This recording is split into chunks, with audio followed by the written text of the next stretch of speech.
Yeah, so Reeb, is it, how's the network right now?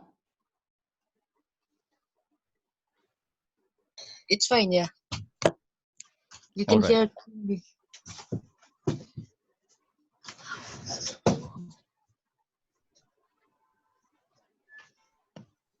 Are you Banjo? Yes, I'm Banjab. You're Khasi? Yeah, I'm Khasi. Okay. We also are Khasi. Oh, okay. Can you hear me, guys?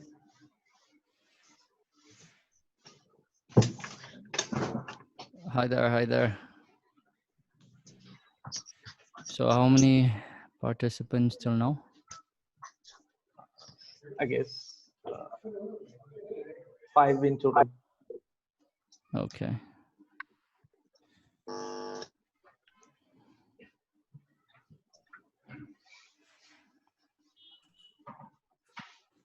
Hi, Isa. Hi. Okay. How's it going? Fine. All right. Are you excited for this coming workshops? Yes. All right. So what have you been up to? Nothing much. Must be boring staying at home all the time, huh? Very boring. Okay. Anyway, we're here to bring you lots of fun. So enjoy the ride. Okay? Okay. Okay, cool.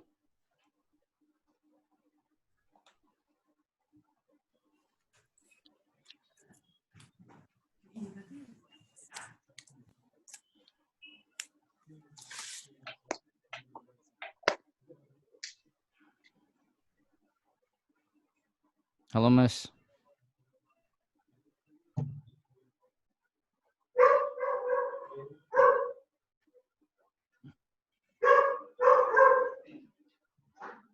So, Mr. Grisha is our chief mentor from the Innovation Hub, Shillong Science Center. Hello.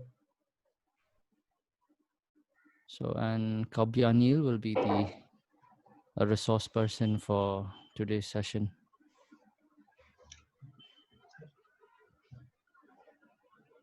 Okay, I'm not seeing a lot of video feeds right now. So is there a problem and I can't hear anybody's microphone? I guess everybody's muted. Oh, okay.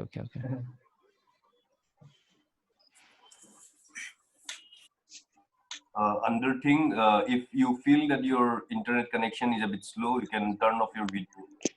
But we would like to see you so that we can actually capture the emotions and try to live stream the video as well. So it will look good Okay. if you have the view on. Okay. Right.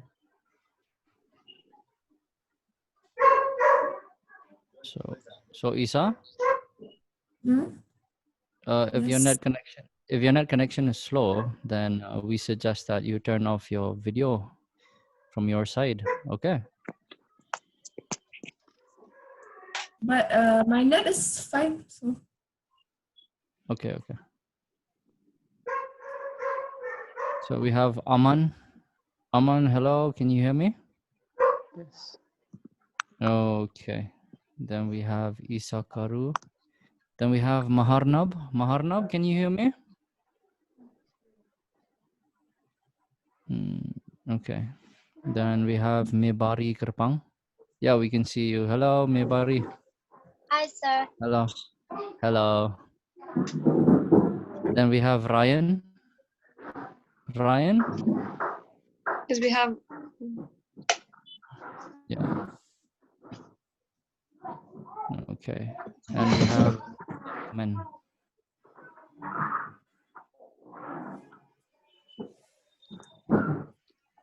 Okay. Aman, I think we have Aman also. Yeah. Aman Loat. He's from Juai, right? Yes. Yeah. So we have people joining in all over Meghalaya right now. Nice. Risa Kamen muted her video. Ryan also. I think I think we can just unmute the microphones, or is that okay? So Kabyanil, is that okay if we just unmute them? Yeah, sure. No problem.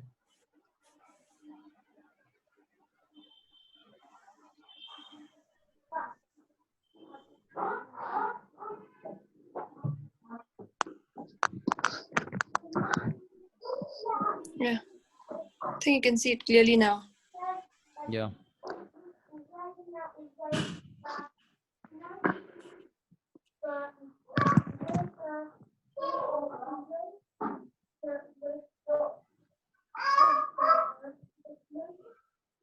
Okay, so Miss Agresha. Yeah, hello, Miss Agresha. Yes, hello. Okay, Can do you you? think we should? Yeah, I can hear I you. think. Yes, I think we should start. It's already 5 minutes past 11. Yeah. Okay. So, would you like to say some introductory words before we start the session? Yeah. Yeah, sure. Okay. First of all, I would like to wish a very good morning to all the participants present here, and also I would like to welcome all of the participants for joining us, Shillong Science and Innovation Hub, and also Freebirds.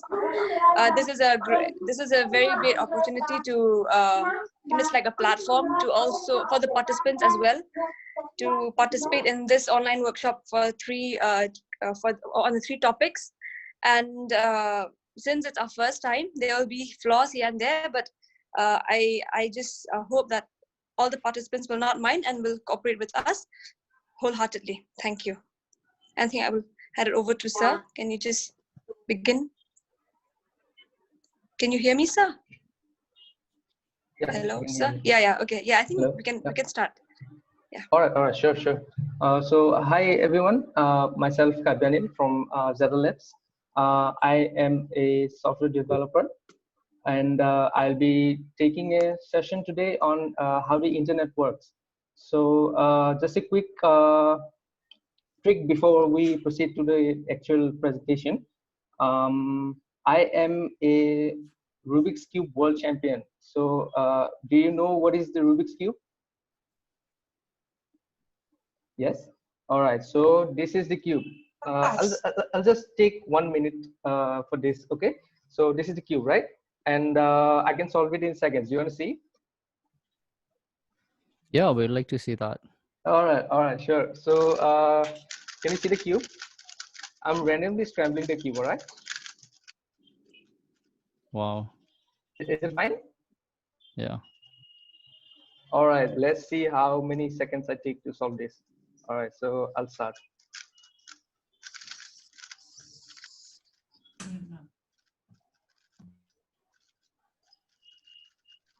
Done. Wow. That's Great. amazing. Do you like it? Yeah. All right. Okay. So let's go to the presentation. All right. So I'll just share my screen so that you can see the actual presentation.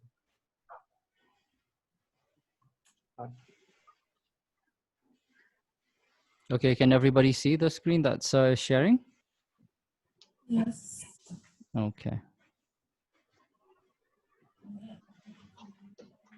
Okay. So we'll start. So I guess all of us know what is internet, right? So we're already video streaming live on Zoom, right? So we definitely have a basic idea on what is internet and how it works, right? But today we'll make a deeper dive into how it works and what is the technology behind it and everything. Okay. So all right. So what is the first slide? Is the what is the internet? Okay. So on the left side, we have a picture. I guess everyone can see. And on the globe, we can see many people from different parts of the world connected through their computers, right? So on the right side, we see a very simple definition on what is the internet. So the internet is a network of computers connected to each other, all right, so that people can keep in touch. Just like we're doing this video stream, people are connected to each other through internet. All right. Okay, let's go to the next slide. All right, so how does it actually work? So that is the fundamental question. All right. So the orthodox way of communicating is through satellite communication, right? So we all know what a satellite is. On the left side, we can see a picture. There are two phones, right? Two devices, and they are transmitting signals from each other through the satellite. All right. So the suppose person A wants to text person B, right? So how they'll do is they will text the message to the other person through an app or something, and the phone will transfer the signal by means of radio waves. Okay, so these waves, can you see my cursor on the screen? So these are Yes. the waves, okay? So these waves go to the satellite, and the satellite finds the receiving end, and they will transmit it back to the receiver phone, okay? So that is the orthodox way of transmitting through satellite communication. This technology works fine for few connections. All right, if we have suppose 10 phones or 10 devices in the whole world, it will work fine. All right, but when the scaling grows, this technology has its limitations. Okay, so the traditional satellite communication has few drawbacks. So you can see on the screen. It works fine for fewer connections, but when we increase the number of devices, uh, it becomes slow, right? So the second point is slow when connecting multiple devices. All right, uh, and the next one is signals have to travel thousands of kilometers, right? Because when we're sending a message through satellite communication, we are transmitting the message uh, from our device to the satellite. Suppose the satellite is orbiting the Earth suppose 22,000 kilometers above Earth's surface. So it has to travel 22,000 kilometers to reach the satellite, and the satellite has to transmit it back to the receiver end, and the signal has to travel another 22,000 kilometers, right? So it becomes 44,000 kilometers. All right. So that is why it is a very slow process of transmitting signals. So these are some of the limitations that arise when we use satellite communication. So the people who invented the internet were smart enough to tackle this problem, and they introduced a new technology called fiber optics cable communication. Okay, so you can see on the left side the image. There are two lines. Okay, the yellow line and the pink line. Can you see them? All right, so these are, suppose these are the cables. Okay, so fiber optics is a cable, a type of wire that connects the different parts of the world. Okay, so these cables are connected to a server. Suppose on the left side, you can see the server, and the two phones are connected to the same server, right? And signals are transmitted through wires. Okay, so these have many benefits. This fiber optics cable communication technology, um, it is very high performant for millions of connections. Okay, so it can handle very large number of users at a single point of time. Okay, and it has very high bandwidth transmission. So by that, it means that very fast internet service can be provided by using this technology. Okay, so the third is low power loss. So whenever we are using the satellite communication technology, it is consuming a lot of power because we need to set up antennas to transfer signals. We need satellites constantly orbiting the Earth. So it is taking a lot of power, right? So that drawback is tackled by this fiber optics cable communication technology, right? And the fourth one is long distance communication is possible by this technology. Okay, so these are some of its benefits. Moving on to the next slide, we can see what exactly is fiber optic cable network. Okay, so on the top left image, we can see the cable structure. I hope all of you can see this. The cable consists of multiple cables inside that single cable, and these are made of glass. Okay, so that so that light can pass through them. So it works in a this cable can transfer light signals. Okay, so that is the cable structure of the fiber optic cable. And this cable is spread throughout the entire world. On the right side, you can see the network actually on where the cable lies on the map of the world. So we can see the yellow lines, right? So these lines are connecting the different parts of the world. So these are nothing but fiber optic cable lines. Okay, so these lines have to travel under the ocean, underground, and all to connect different parts of the world. Okay. All right, moving on to the next slide. We can see a question up on the top, right? So what happens when you text your friend? So this is the basic terminology on how the internet works, how it is working. We're just like we're doing a video conference on the internet. It is a bit complex, right? The signals have to be transmitted constantly, in split seconds. So this is a bit complicated. So let's simplify it down to this diagram. Okay, so everyone can see the diagram, right? So suppose you are the person on the left side on the screen. Okay, so you were texting your best friend, right? So let's assume that you are using the Wi-Fi. Suppose your Geo Wi-Fi hotspot. All right, so whenever you text your friend, it your mobile phone is working like a radio. Okay, so your phone is transmitting signals by the means of radio waves. So what are radio waves? Have you heard about it?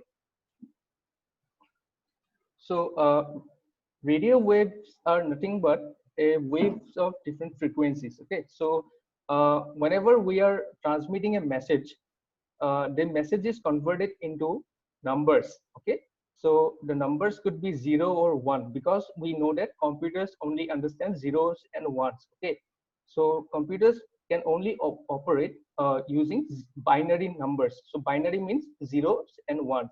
So the radio wave represent zeros and ones by different frequency levels. Okay, so if the frequency is less, then it means it could mean 1. The frequency is high, then it could mean 0, and vice versa. Okay, so that is the basics. Okay, so whenever our phone is transmitting radio waves, our router at home, that means our hotspot, uh, is receiving those signals and transmitting them to the internet service providers. So there's a new term called internet service provider, right? So what is internet service provider?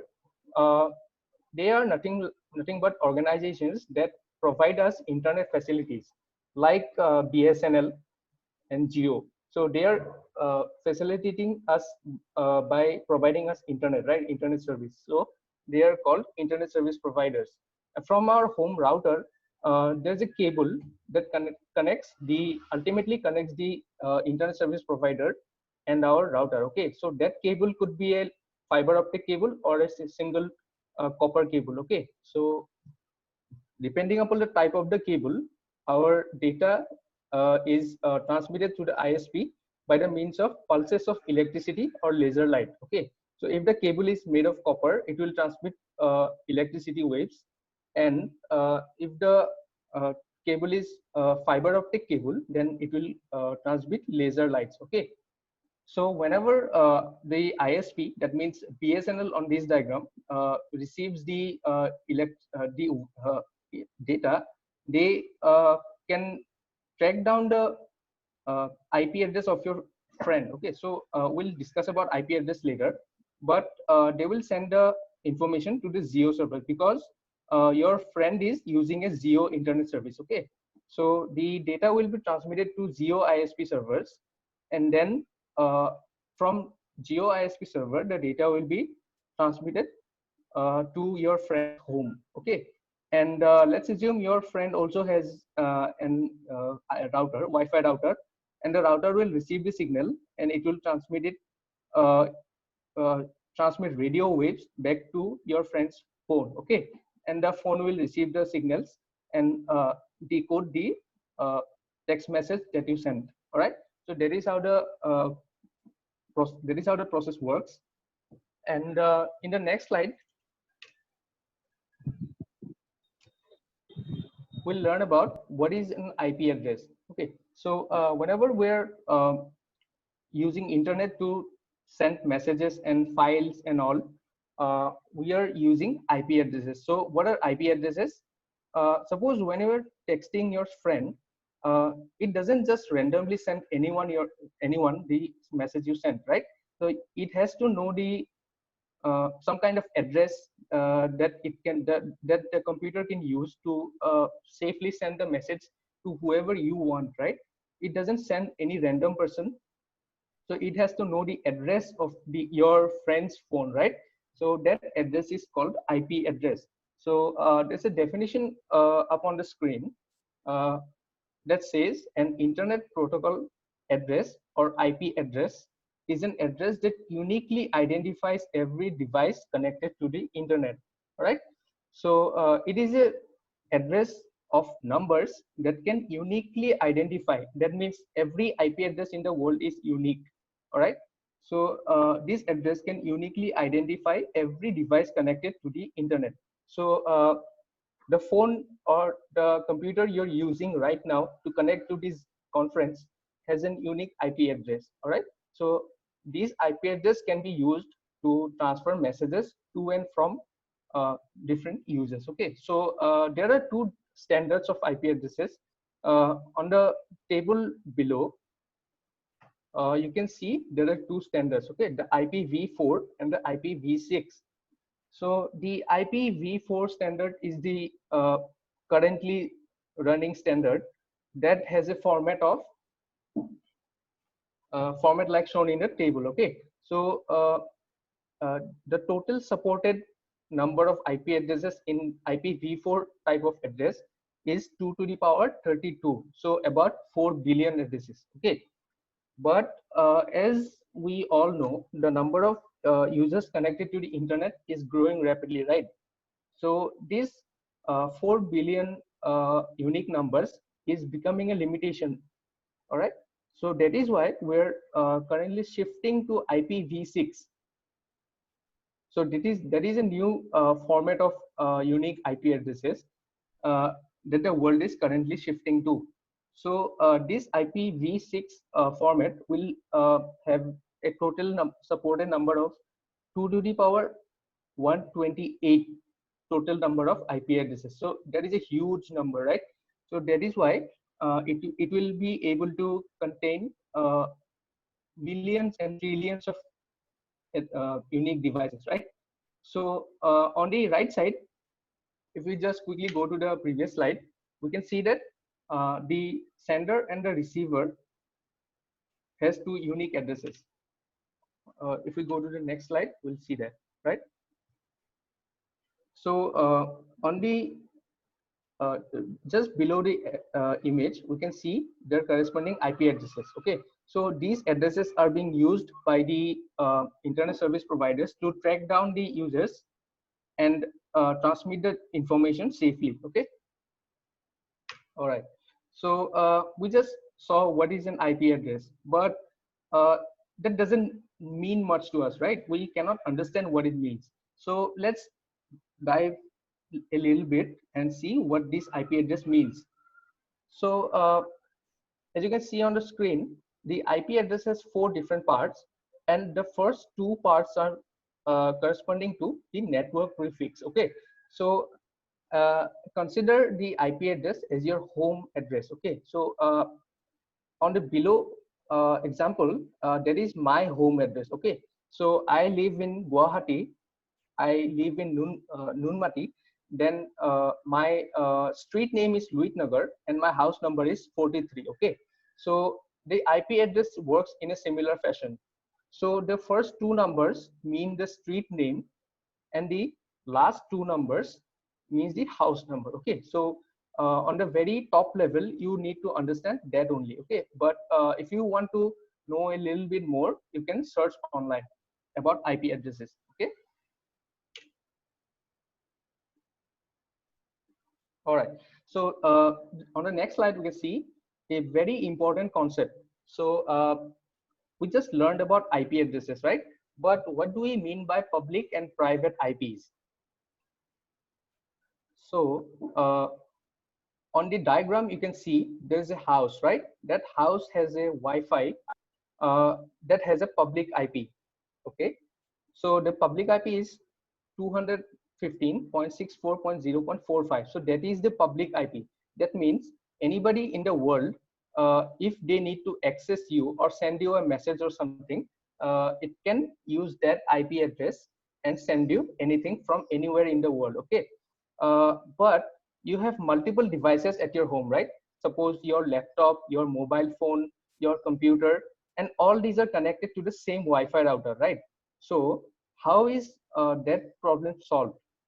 Because if you have multiple devices and you assign a single unique IP address to all of your devices, it will quickly exceed the total number of IP addresses that can be possibly assigned. So a technique is used called private IP. So what private IP is that all the devices connected to your Wi-Fi hotspot or Wi-Fi router uh, is assigned a different kind of IP.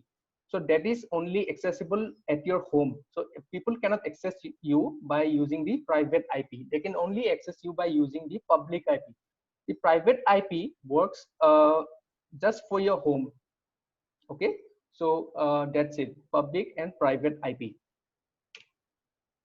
All right, so we just learned about IP addresses, right? So on the next slide, we can see domain names and DNS servers. So what are these? These sound very confusing, right? But whenever we are using the internet, we are obviously we do searching on YouTube, on Google, we use Facebook, right? And whenever we want to visit, suppose youtube.com, we don't type the IP address. We only type youtube.com, right? Whenever we want to access google.com, we only type google.com, right? But uh, computers don't understand words. They only understand numbers, right? So these domain names are transfer are translated into corresponding IP addresses, okay, that the computer can understand. So for the ease of use, people have invented this domain name system that has a database. So on the left side, we can see a server that is called the domain name system. Okay, so DNS in short. And the DNS servers keep a record or a database of all the websites in the world. Okay, and their corresponding IP addresses. So suppose you want to visit google.com, you type in google.com, and the DNS server on your internet service provider uh, can map to the corresponding IP address, that is 172.217.17.132. Okay, so let's take a look at this IP address.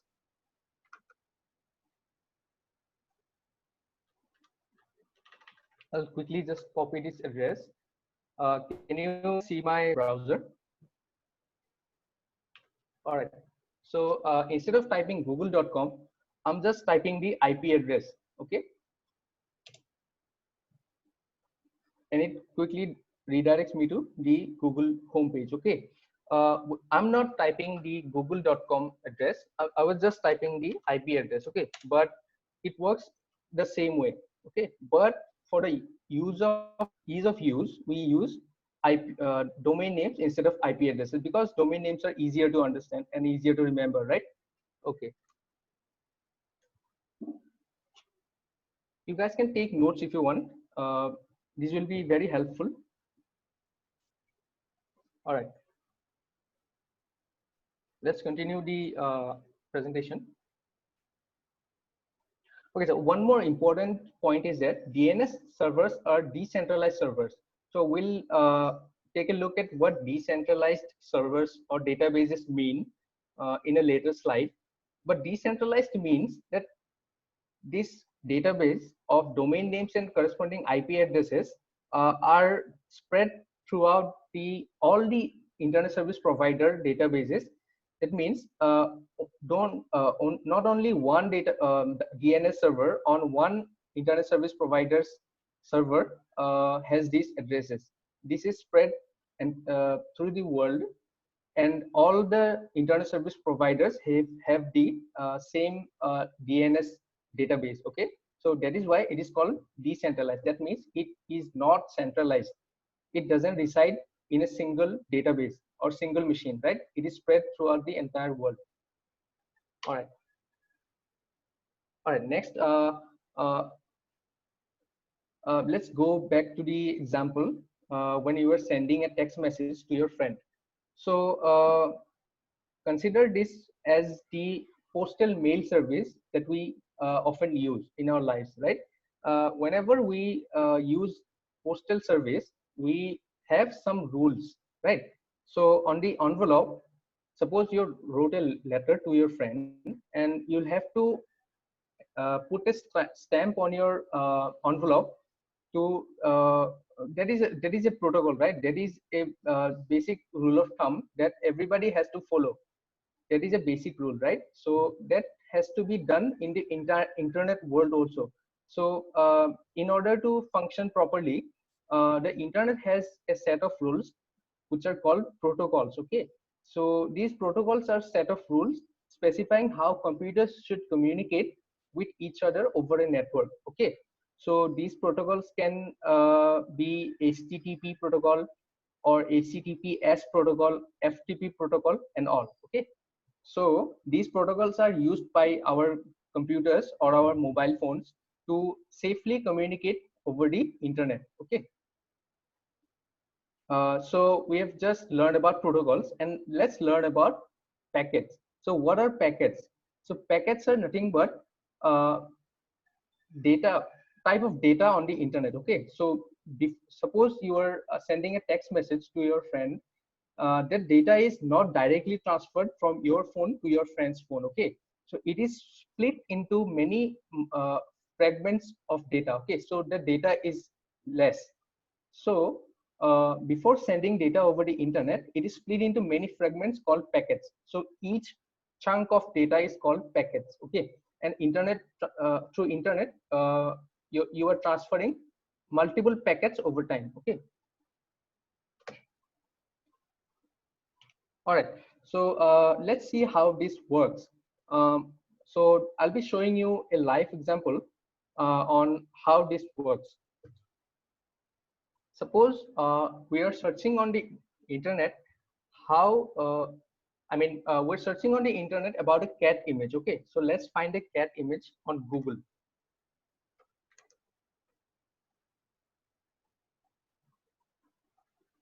So I'll just type in cat, and it is quickly returning multiple images, thousands and thousands of images in seconds, right? So these are images of cats that Google is sending me to my web browser or my machine, right? So how it is actually working is what I'm about to show you. So I'll just quickly stop my screen sharing and return back to my camera so that you can see the example. Okay. Can you guys see me?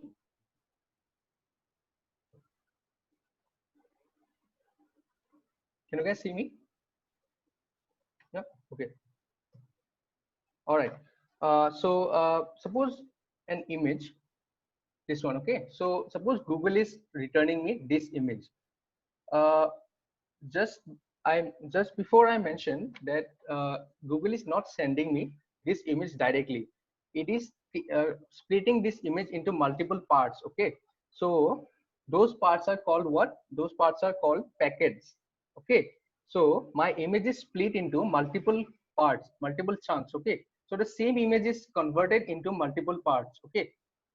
So I have 4 parts with me, and each part contains the chunk of data. Okay, can you see the data of the image consisting of zeros and ones, because computers only understand zeros and ones, right? So this is chunk 4. This is the first chunk. This is a different data in zeros and ones.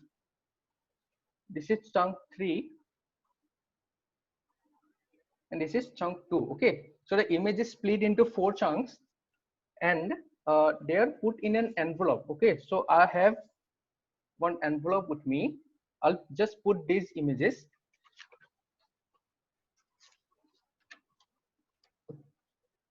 on the envelope, and I'll just write down to and from addresses. Okay, so the to address is an unique IP address that corresponds to my computer. Okay, and the from address is the address of the Google server. Okay, so this envelope now travels through the internet and reaches my computer. Okay, and whenever I receive this envelope, I my web browser, in this case Google Chrome, opens the envelope and gets these pieces of data. Okay, so these are all scrambled data, and my web browser quickly reassembles these images and gets back the actual image.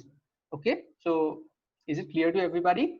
So that is how Google search is working. So that is how Google is transferring image data to your web browser. Okay, okay, so let's go back to the presentation. All right, I hope everyone is understanding what I'm saying. Okay, so we've just learned about the internet in basics, right? So how is the search working, how internet is transferring data through cables and all. Now look at the origin of the internet routers, how it began, the whole internet search system, how it began. We'll just look at it right now. Okay, so on the left side you can see this image of the ARPANET. So this is a system that was developed by Department of Defense in the United States of America. Okay, so this is system is a single computer. Everything you see on this picture is a single computer. Okay, and this used to be the starting of the internet.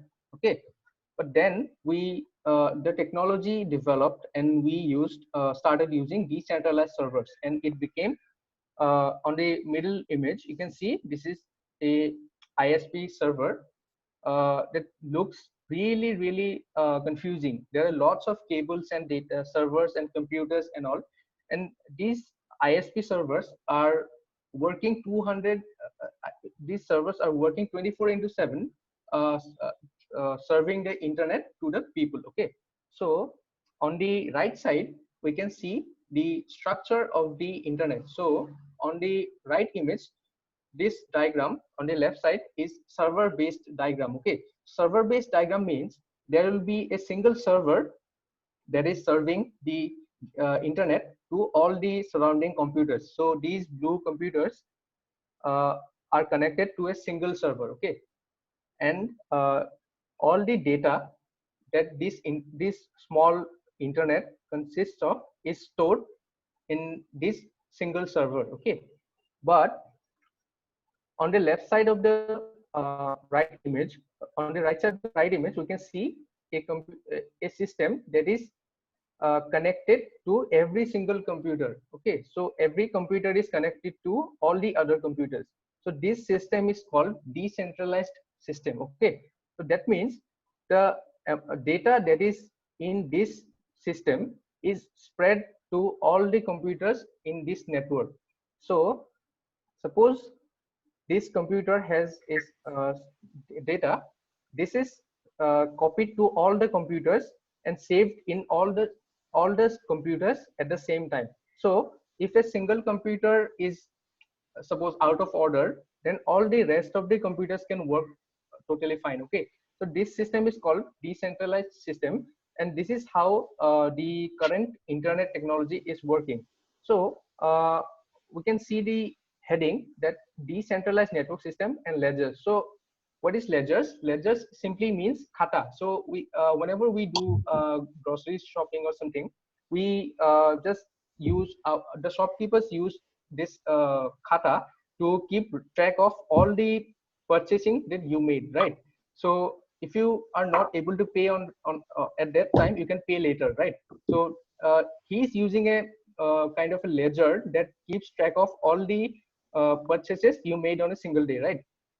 So consider this scenario where this khata will be copied to all the members of a village, so that everyone can see everyone's khata.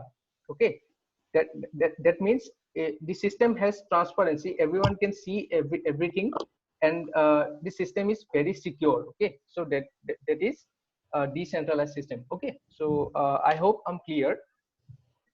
Okay, so what's next? Who controls the internet? So we have learned very much about internet and how it works. The single important question right now is who controls the internet? Is there any central authority that is controlling the internet system? And the answer is nobody. Okay, so no single central authority is controlling the internet service. It is spread throughout the world in a decentralized manner. Okay, so internet is made up of large number of independently operating networks.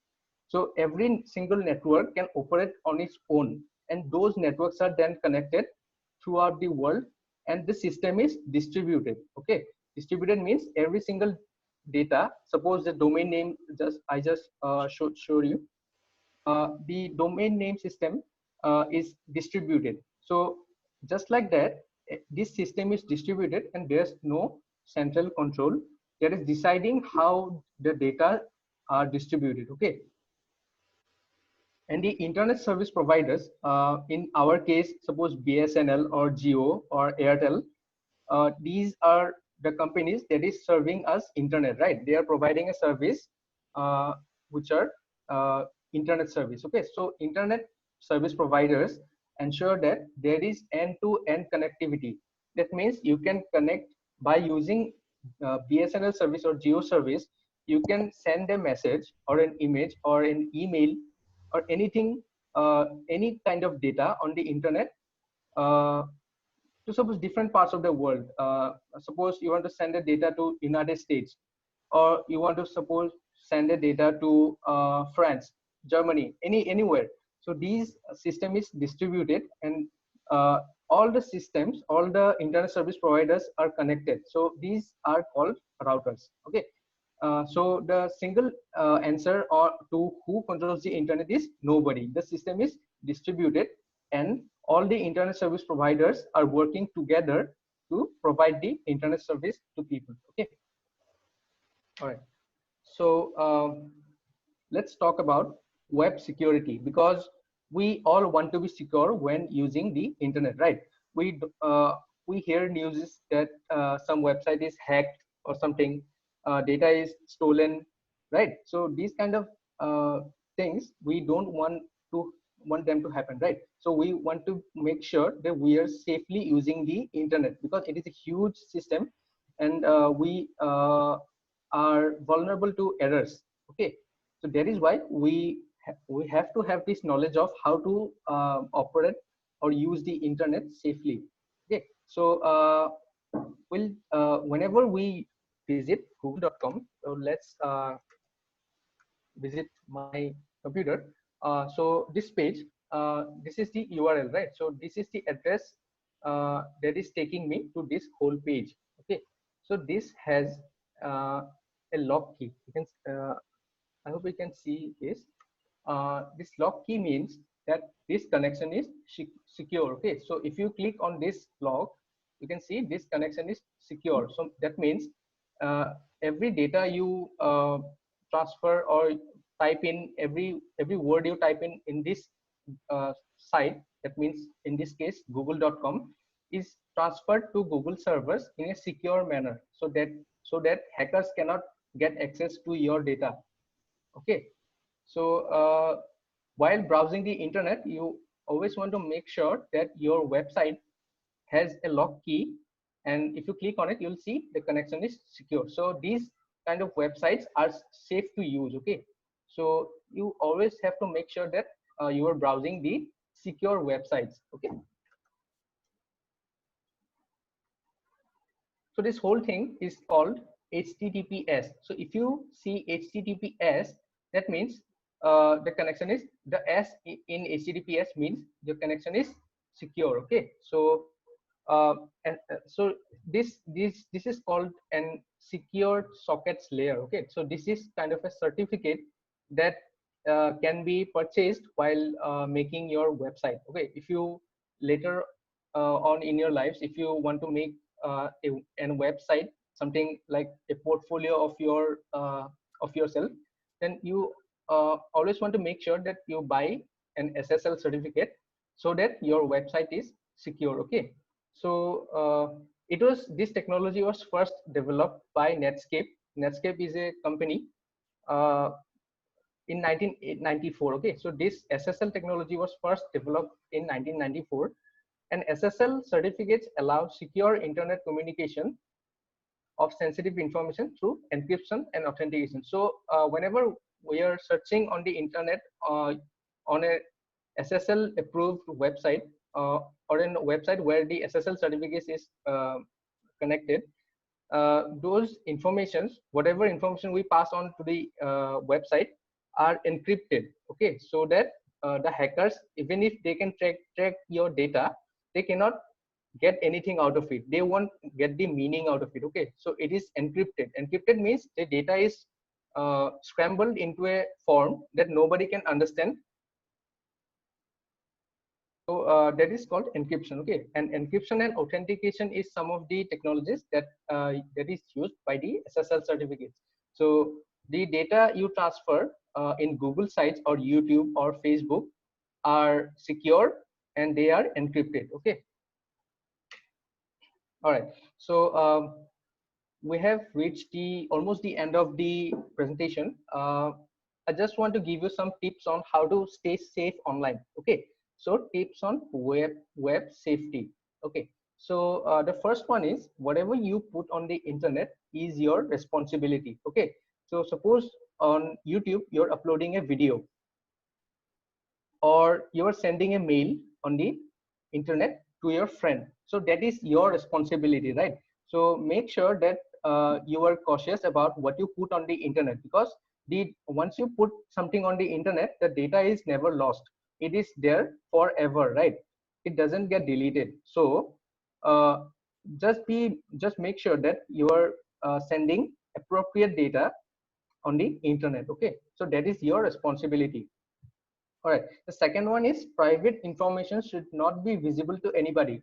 By private information, I mean, suppose your Gmail account's password or your Facebook account's password, those data should not be visible to the other users of the internet, right? So you'll have to make sure that your private information is not visible to everybody. Okay. The next one is, do not download anything from untrusted sources. That means just like I showed you on the Google site, there was an SSL certificate that mean that your website is, the Google website is secure, right? So whenever you download from a website where there is no SSL certificate, that means you are vulnerable to attacks. Okay, so people can steal your data, people can install softwares that will harm your computer or your phone. So please make sure that you do not download information or softwares from untrusted sources. Only download softwares from trusted sources. Okay. Uh, the next one is, clean your device regularly with antivirus software. So we're in our day-to-day lives, we are using pen drive, CD, um, and all, and putting data into our computer, right? So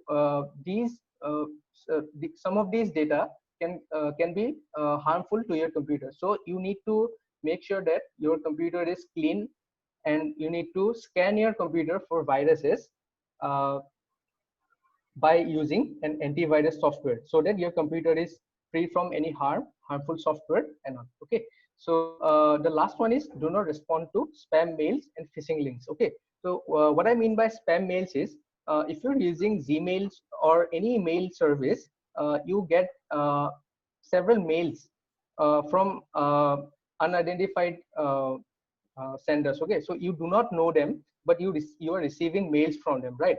So some of them are saying that I need your credit card information, I need your bank account details so that I can transfer you some money. So those kinds of mails are harmful to you. Okay, so please do not respond to those mails, and these mails are called spam mails. Okay, so you do not respond to spam mails. Okay, and the next one is phishing links. So what is phishing links? In the bracket I have mentioned demo. Okay, so that means I have a demo to show you what phishing links mean. Okay, all right, so I hope you can see my screen.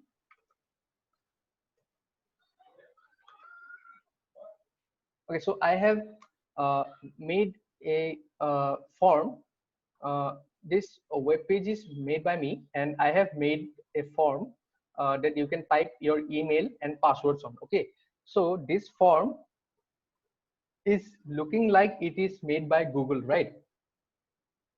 Because it has the Google logo, then it has sign in to continue to Gmail. Okay, so people can trick you by sending these kinds of pages. Okay, so if you submit your information, suppose my mail ID is tabioneltalugarindia@gmail.com. I type in my mail and then I type my password.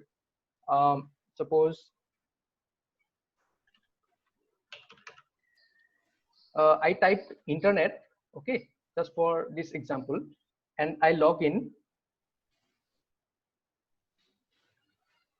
It will send me to my actual Gmail account. Okay, so my inbox is opening right now. Okay, so people can trick you by that. Okay, so what is happening in the background is that when I submitted my username and password in that form, I made a program that can store the data, the username and password, or the email and password into my into a text file. Okay, so india@gmail.com and the password is internet, right? So just to make sure that you are understanding this, I'll do one more. I'll just go back. Okay, I'll type in my email, and the password is suppose innovation hub. Okay, so if I log in now, it will again take me back to my actual Gmail address. But in the background, what is happening is it is saving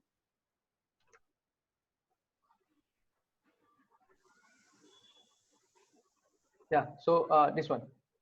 All right, it is saving the information I just typed in the form. My email is tabioneltalugarindia@gmail.com and the password is innovation hub. You can see that people can steal your data using phishing links. Okay, so be sure that you are not using any kind of phishing websites. Okay, you just make sure that you are using the proper website by just checking the URL or the address that you're viewing. Okay, so this is a simple example on how phishing works. So just be aware of phishing links. Okay, so that is the end of my presentation. I'd like to take any questions from you if you have any confusions, or I can go back to the slide and explain you all. Okay. Okay. So does anybody want to ask anything to Sir?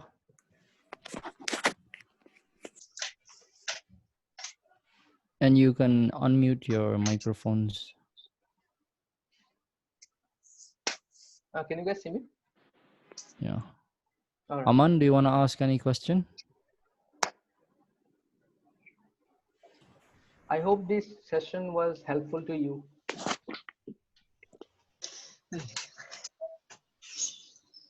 Does anybody want to ask any questions? Yes, one question. Yeah. How do we know that the website we are going on the internet are secured? By looking at the lock button or how? Yeah. Okay. So that is a good question. I'll just share my screen again so that you can see the screen. Okay. So this was the Google form that I was showing you to explain phishing links. Okay. So this is a harmful website. Okay. So how do you check that? So first thing you can do is you can check the if you can check if you have the lock key right up on the top. On the other sides, you can see that I have a lock key, and it is by clicking on that, I can see that the connection is secure, right? So Okay. this website, that means google.com is using an SSL certificate to uh, increase the website's security. Okay, but on the Okay. other hand, if you look at my site, this is my site that I built myself. Okay, so this site doesn't have that security Locked. key. Okay, Okay. it doesn't have the SSL certificate that makes sure that this whatever I type in this website is encrypted and sent to the servers in an encrypted fashion that no one can understand. Okay, the only the server and my computer will understand this information. Okay, so that is how you make sure that you are using a secure website by looking at this lock key, and it says that connection is secure. I hope I'm clear. Yes, yes. Okay. All right, all right, thank you, thanks for the question. Nangroy, do you have any questions?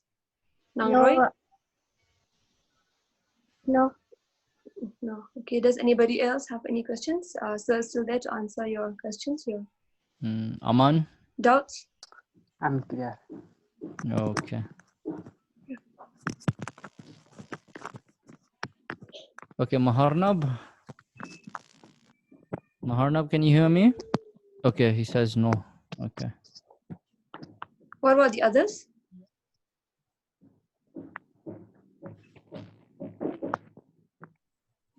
Aman, do you have any questions? No. Okay. So on the chat box, you can see a message. To be safe, always look for a domain name before submitting any form. So by domain name, this google.com, right? So this is a domain name that we all know about, right? So Google, we all know that Google is a trusted website, and that is how we can make sure that we are on browsing a safe website. Okay, so there's a link on this same message that you can visit and read more about the internet safety. All right. Okay, sir, regarding this, do you have any sort of attachment file that we can share with the students? I have a PDF file of my presentation that can be Okay. shared. Yeah, okay, Yeah. definitely. So I would suggest everybody who's participating in today's workshop, see, as it is, today is the first session of today's workshop. So Yep.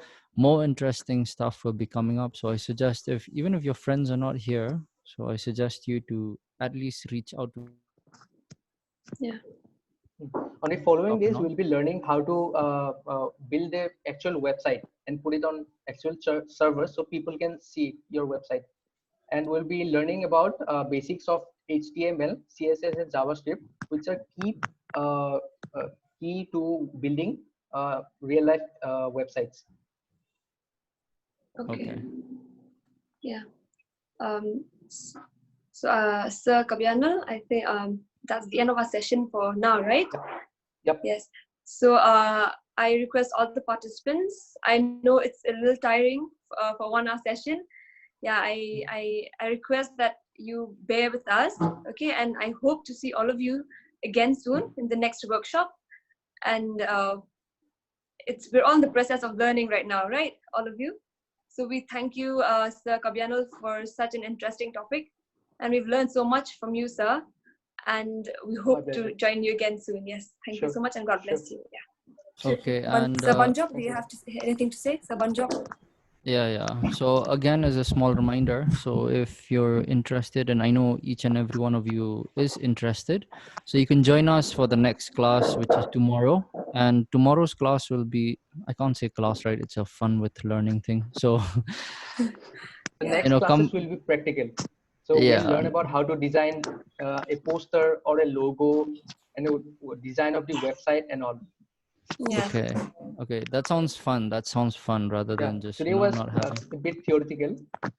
Yeah, The later today was a classes will bit. be practical. Yeah, yeah. Okay. So just a small reminder again. So the next class will be tomorrow, the 5th of June, and the timing will be from 10 a.m. to 11 a.m. Also, a small reminder is that today at 3:30 to 4:30 p.m. we'll have something very, very fun. We have a workshop called Create and Innovate, Do It at Home. Now, a little bit about this workshop, which we will be having later today. We have a resource person who will be teaching interested students or participants to use whatever home material they have at home, so as to create something very cool. Okay, so if you do have friends or if you're interested, you can join us today. And again, the timing will be from 3:30 to 4:30. Okay, so I hope to see you then. Okay. Thank you Yeah. once again, sir. Okay, Bye. thank you again, sir. Yeah, bye. And thank you to each and every one of you for participating. Bye-bye. Thank you. Thank you. Bye. Bye. Bye. Bye. Bye.